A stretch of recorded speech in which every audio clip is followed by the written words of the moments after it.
At 0:15 past midnight, a Soviet early warning system reported the impossible. Launch detected. 1, then 5 incoming nuclear missiles.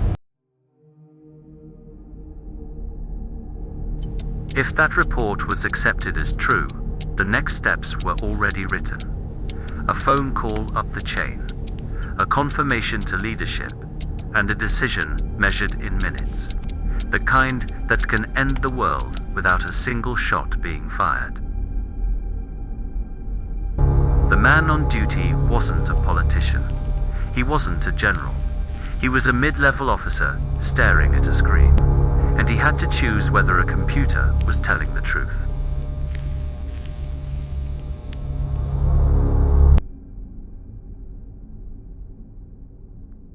In 1983, the Soviet Union relied on a system designed to spot an American first strike.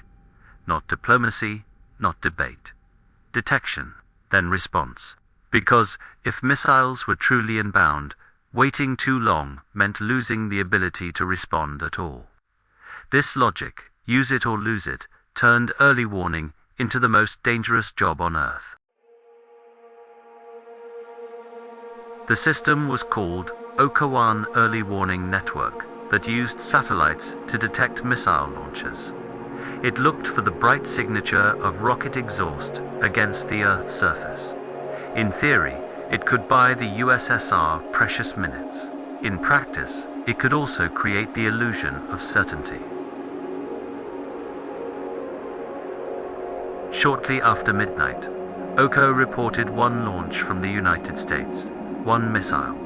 That detail matters, because a real first strike wouldn't be one. It would be overwhelming.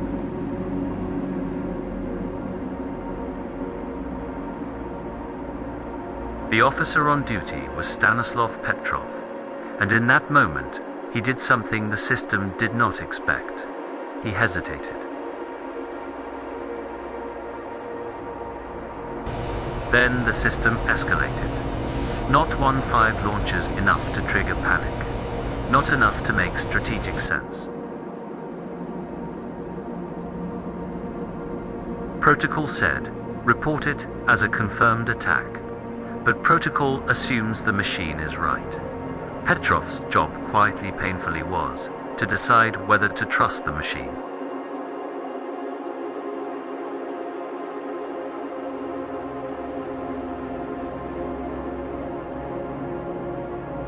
Here's the chain. The satellite flags a launch. The duty officer validates it and reports up. Command passes it to leadership. Leadership decides whether to retaliate fast before impact. That means Petrov wasn't pressing a launch button. He was doing something more dangerous. He was shaping what everyone above him would believe was real.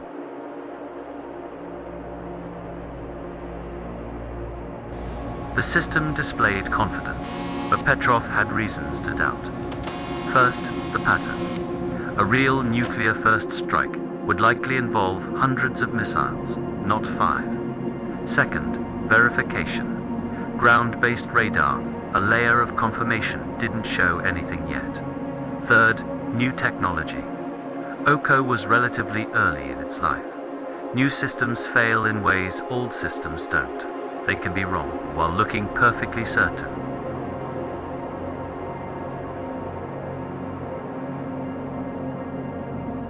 So what happened? The simplest explanation is also the most terrifying.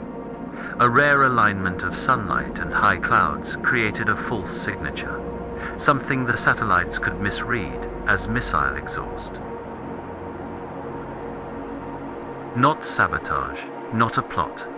A sensor doing exactly what it was built to do, and still getting it wrong.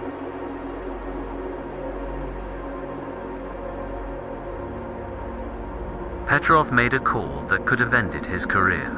He reported it as a false alarm. He did not have proof. He had judgment. A sense that the story on the screen didn't match the real world. Then they waited.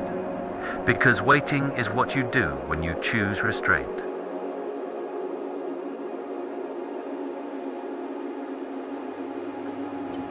No missiles arrived. No radar confirmation. No impact. The system had been wrong, and the world never heard how close it came, because nothing happened.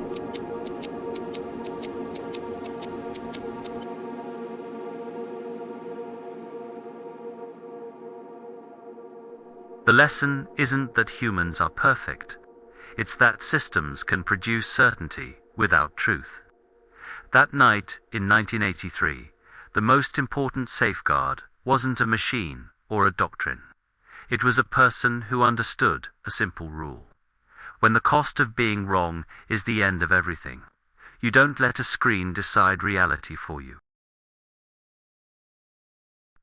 This was final distress.